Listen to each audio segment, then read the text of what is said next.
Dog the Bounty Hunter, you bitch. Hulk Hogan, your hoe. Welcome, everyone, to the White Bronco Show. Welcome to the White Bronco Show. My name is Aaron Bendersky. That's Tommy Marks over there. If you want to follow the White Bronco Show, we are at the White Bronco Show on Twitter. You can follow our Facebook fanbook page. Fanbook. You fucked it up. Just keep going. Fanbook page. Follow us on Twitter. No one's on Facebook. Keep going. Follow us on Twitter at Big Happy Trees is me. Tommy is Uncle Tio's Ninos. And our long-lost friend Ryan Morford is at Jenga Master. He's not here because we were joking about him having AIDS, but truth is, guys, really got AIDS. So no more jokes about AIDS. Yeah, that shit wasn't even funny last week. He really got AIDS. Don't know if he's coming back. HIV positive. If you want to email us, it's whitebroncoshow@gmail.com. Call in live now, 909-989-0789. And this week's episode of the White Bronco Show is brought to you by Clits of Courage. Clits of Courage is a nonprofit organization in North America run by nuns, donating their clits to women in African and Muslim countries who have lost their clits. How did these guys turn up, Tommy? How did we get involved with the Clits of Courage? Clits of Courage, it all started in a McDonald's playpen. My lesbian roommate was going down the slide, and she was in a skirt. And that's when her big, whopping 3-pound clit popped out and flashed 3 Boy Scouts. And, well, since then she's been charged as a sex offender. And the judge told her, you know what? Maybe there's something else I could do besides sending you to jail. Maybe you could donate that clit. And you know what? She did. And that clit was actually divided up into 12 clits. And, you know, she's going to be making that case to the judge. There was enough for 12 separate clitorises. Yeah, just from her 3-pound clit. Who is running this organization? It's run by nuns, North American nuns in like Canada, Mexico, and the United States. How do you think they keep them fresh? You know, kind of probably on the same way they transfer hearts, and you know they do heart surgery. It's all amazing. It's all amazing work, and it's good that the church is involved. And you know, it's a good thing that we're here to help them out also. I know that sometimes people talk about when they get eye transplants that sometimes they can see the memories of the host. Do you think there's some sort of memory association to clitoral stimulation? Well, I hope those girls who receive that clit if that happens, they're gonna be feeling the big pierced tongue of a lesbian.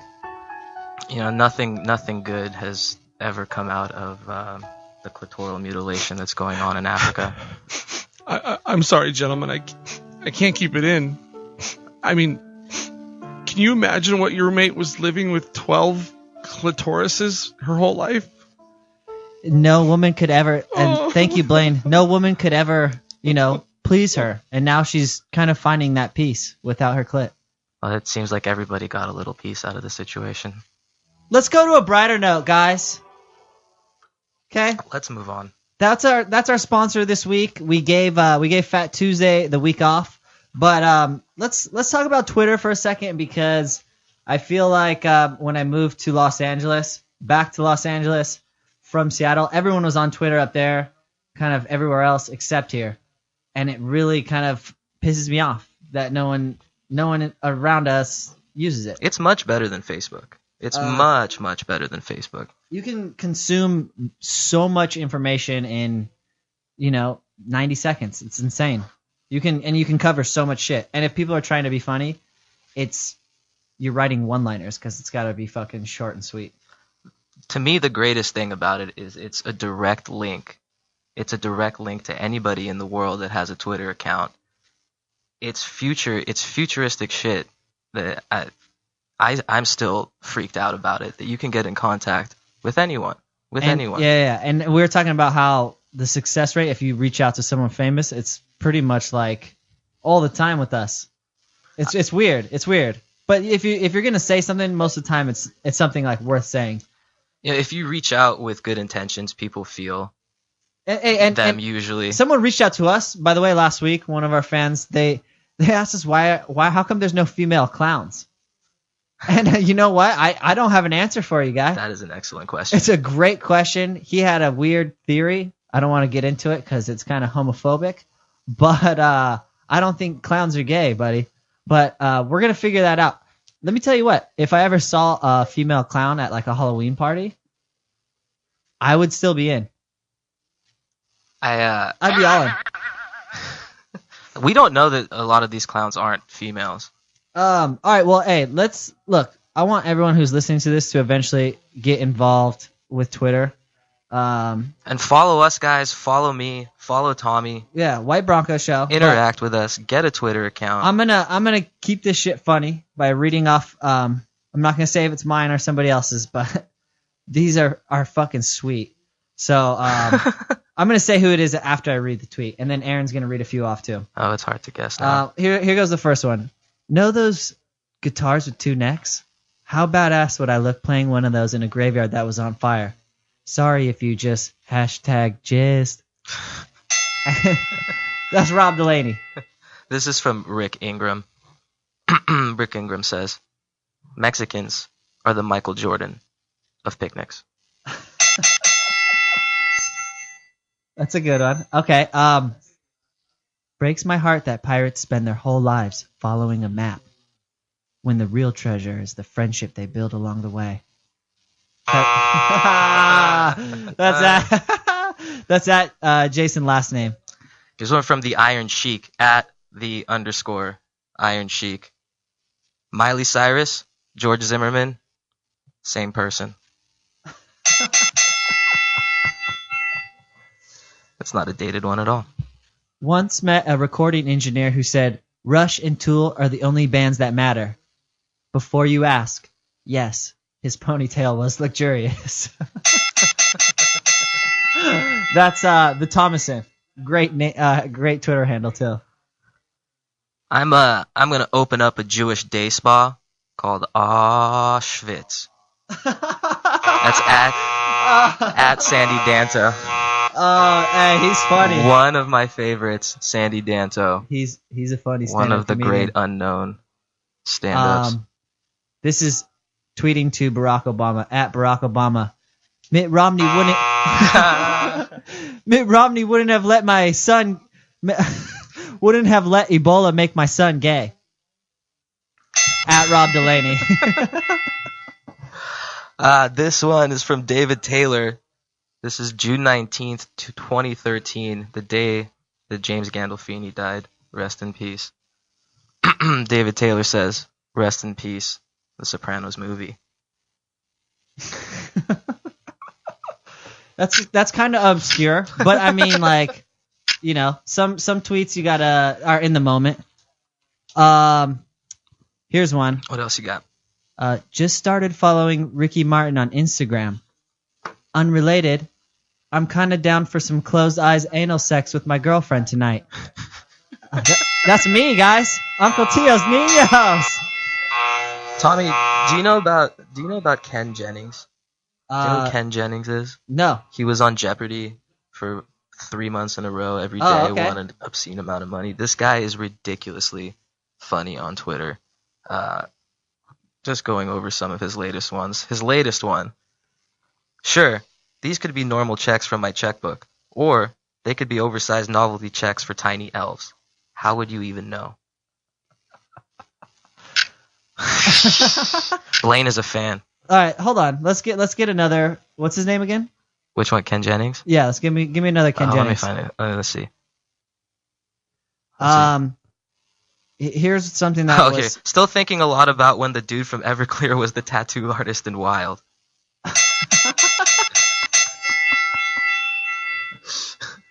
Let's give him another one. You got another one? Yeah. Who is your favorite rapper with an Armenian domain for its website? Mine is Will I Am. Does he only tweet jokes, or because like there's people who are like only funny, and then there's people who only use it for like advertising and shit like that, and people need to know like he only does jokes, and he does a crossword puzzle. for some magazine that I don't do. Okay. But Ken Jennings, worth it. And follow us on Twitter, guys. And follow us on Twitter. Also, want to give a shout out to Rub Maps. I recently had to use their services for a hand job, and you know what? I don't know how you kind of Is that like Weed Maps? It's kind of like Weed Maps, and it just tells you like where to go, what like it rates the girls and stuff like that. But this is what happened. I was so horny and excited. I hadn't busted it out in a while that before she even got to touching my dick, she was rubbing all around my legs, like, and I've had a few rub and tugs. They work your body and like all around before they touch your dick. You know, they like just so it's like it's like a long build up for the green light. I don't know because I have not gone yet. All right, well look, she was rubbing around my legs and like Jim in American Pie. She didn't even touch my dick, and I came. It's very embarrassing. Did it feel amazing? It felt great, but she was laughing, and she ran out of the room. And she's seen a lot. And I think she ran out of the room. She was telling her friend, like, oh my God, this guy just fucking blew a load all in his belly button, and I didn't even touch his dick. This was a Jewish girl? No. I think they're Chinese. It says though. It says like what the place is. It says either like whatever. You know what I mean? Thai foot massage. Thai, yeah. I'm pretty sure this one was Chinese. So I think she went also to ask the guy like, okay, I didn't touch his dick, but like he came. So like, do we charge him for that? Like, do we charge for the tug, or does he just do the 45 for the hour? You know what I mean? Like that is a fucking great question. But then I'm sure the guy was like, well, go get in there and get him hard again. You know what I mean? Did she try? Jerk him off so at least you get paid for once. So she comes in, starts working around my cock again, all around my cock. Oh, no. And of course, I get hard. But then something crazy happened. What? I didn't even want to like talk about this because it's fucked up. It's more fucked up and embarrassing than coming before she even touches your dick. But she takes my hand and puts it on my dick and is like, no, I can't do it to you. She made you finish off yourself? She goes, you have to do it yourself. And I'm like, really? And she's like playing with my nipples. She's like, yeah, I can't. And then she barely speaks English. And then she's rubbing. And I'm like, okay, I guess I won't get charged for this either. And then I just start tugging out. And I wrote, yeah, finished twice. Nice. Paid $45. $5 tip. Is that a good deal? I don't know if I'm welcome back.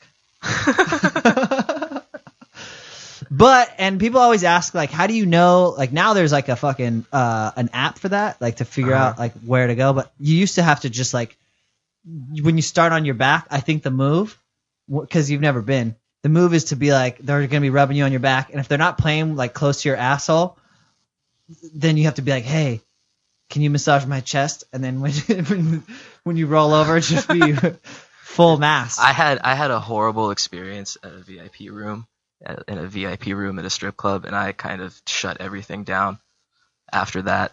Have you ever been to one of these strip clubs that have a bed inside the VIP room? No, but I'm sure it's expensive. It's not. I mean, yeah, it's not. It's not cheap, but I think you got molested when you were 15 by a fucking stripper. Well, kind of. So they lay you down in this thing, and they pretty much the lap dance is simulated sex. Like there's nothing different about it except for it's a lap dance, and all the clothes are on, and there's a security guard looking over at you the entire time. And the girl is doing it. I'm not into it at all. And she can see it, and she's like, "Oh, what do you want me to do?" And I'm like, "I don't know." And she had nice. Okay, hey, did you pull your dick out? No, because there's a dude standing 4 feet away from you. Whatever this story is, it's an excuse for not having been to a massage parlor. I didn't wear any underwear, and I lubed up everything under there. Southern California, crawl on with them. I recommend it, okay? And we're going to get fucking sponsored by this place if they welcome me back. We're going to go to break real quick, you guys, and then we're going to be taking calls. So call in. Why? Easy. Yeah. Yo, No. Mm-mm. Mm-mm. No. No. No. No. No. No. Hell no. No. No. I refuse. No. No. Why? Easy. Yeah. You know what I holla? Do you know what I holla? Yeah. Tonight's episode of the White Bronco Show is brought to you by Clits of Courage.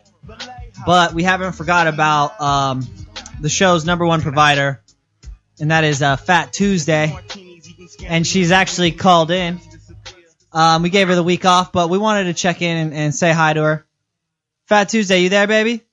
Oh, hey, Tommy, how you doing? Oh, always good to hear your voice. How's the week off been?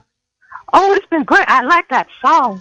Oh, well, thank you. That's Mac Dre. How are you doing? How have you been? Oh, I've been good. I did have the clap last month and had to go see the doctor about that, and that was a whole ordeal. Oh, what did he say? Well, I came in standard. It's only my 151st clap procedure. Usually it's just a shot of penicillin, right? Right. He gave me 300 times the dose of penicillin that was necessary. Wait, was this injected into your... In one shot, he said he goofed. That motherfucker said he goofed and gave me 300 times the penicillin. But turns out... Is this the free clinic or is this a hospital? Of course it's the free clinic, Tommy. What do you think this is? Okay, no, I go there too. I'm not shitting on that at all. He said that he goofed. He said it's all going to be okay. Well, it's more than okay. Because I realized that now, through trial and error, I have found out that my pussy cures the clap, cures VD, and cures cancer. Okay, I don't know if it cures cancer, but it's definitely killing off certain things. I'm telling you that my regular John Boe came through, said he didn't have no condoms, and I didn't have none either, and I had no saran wrap or aluminum foil. So I said, fine. I already had 300 times the penicillin. It's probably still coursing through my veins. Go ahead. Well, turns out John did have the fire clap. And John came to me 2 days later and said, you must be Jesus, woman, because my fire clap is gone. Now I'm charging more, Tommy, because boys are coming from all over curing the clap, because I'm cheaper than the clinic and I'm better looking. Hey, and your shit is the real deal. I wasn't plugging rubbing tugs behind your back. That was just like a one-time thing. You know what I mean? What the hell do you think I'm you know what I'm doing, saying? Tommy? I'm feeling out the competition for you. You better put me on that hug. On that do hug things behind the map scenes app. for me. I'll do things behind the scenes for you. You know what I mean? I was just seeing what they're about. They're not the real deal. You have nothing to worry about with them. You don't need your Tommy, own app. you work your cards right. You can fuck me in the front hole, but you got to keep working. Well, the asshole's always been my resource, so save that for me, baby. Well, listen, I want to tell you about this new guy that I got. He is very, very, very interesting. He's one of the richest drug dealers in the area, right? Oh, surprise. He pays me $10,000 every week just to spit on his feet. Really? And not tell anybody about it. Well, I hope he's not listening to this. Oh, shit. Well, listen, Tommy, I gotta go. I'm sure you're busy. We might edit that out, but I doubt it. Much love. Say hello to Blaine. I'll see him next week. Thank you, Tuesday. We'll talk to you soon. Good night. All right. Well, we're still taking calls, but I want to go ahead, Blaine. Do you think she got? Maybe she's a victim of domestic violence now, or I feel like you caused that. No, I feel like if she's making $10,000 a week, she's gonna probably be moving up the hill, nicer place, and I don't know, taking on. It sounded like she was being beat there at the end, and I kind of think that's on you. You know what? It wouldn't be the first time in her life. You do have a history of getting women beat. What's the John if he's not playing rough? God, I wish that she can just come up out of the struggle. You know, somebody needs to come and save her. I mean, if you're making 10 G's in cash, you know what? I feel like she's going to do something.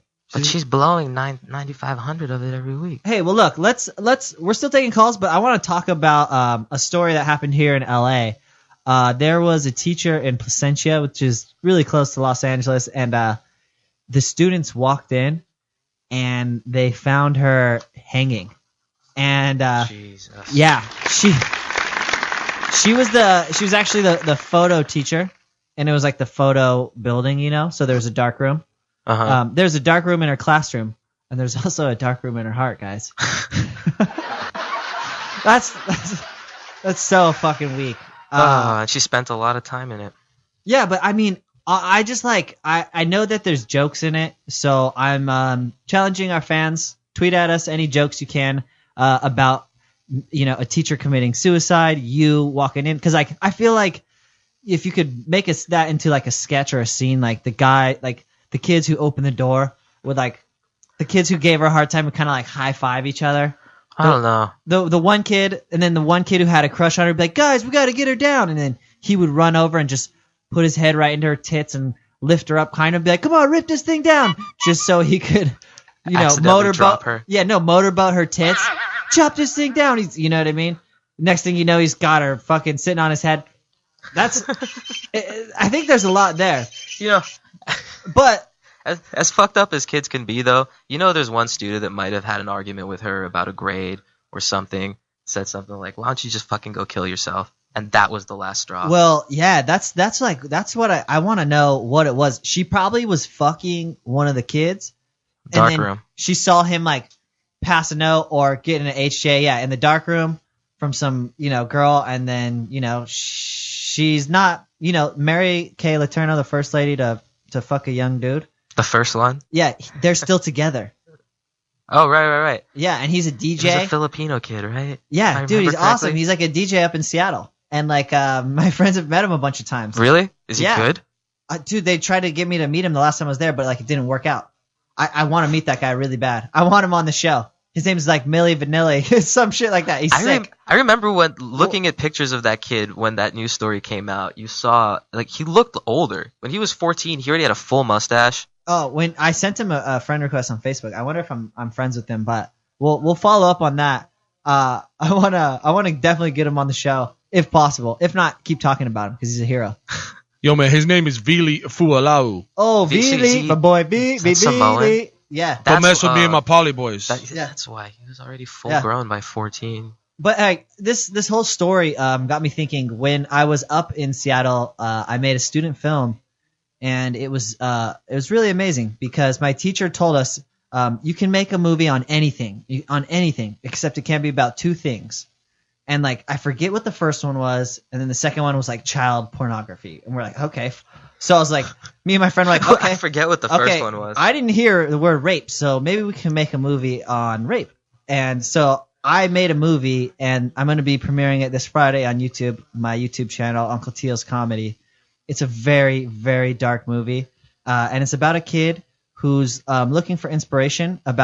He's writing a horror film called The Cannibal Cock Eater, and it's about a girl who is raped, and she becomes a serial killer. So he's like needs research, and the movie opens with him in a rape victim support group, and he's sitting with these women, and he's getting to know them, and then one of the women is a counselor from his school. He ends up, befriending her, and pretty much the story ends with her expelling the wrong person, her actually expelling a real-life rape victim. Don't give it all away. No, I know. And she does, the teacher, the counselor at the school ends up killing herself. So it could be the whole entire backstory to this real-life teacher suicide in L.A., or it could just be, the story I wanted to tell in 2012. Wasn't that a Brady Bunch episode? Like the series finale when Alice was hanging in the kitchen and all the kids found her. What I don't understand is why there isn't like there's soon to be a reality show where it's like 3 kids move in with 3 other kids, and then it's like reality TV sexual tension. That's what if in today's day, the Brady Bunch could not exist. You have 3 adolescent and teen kids of And the I mean, same age. Hey, Game of Thrones has opened up a whole new alleyway to, you know.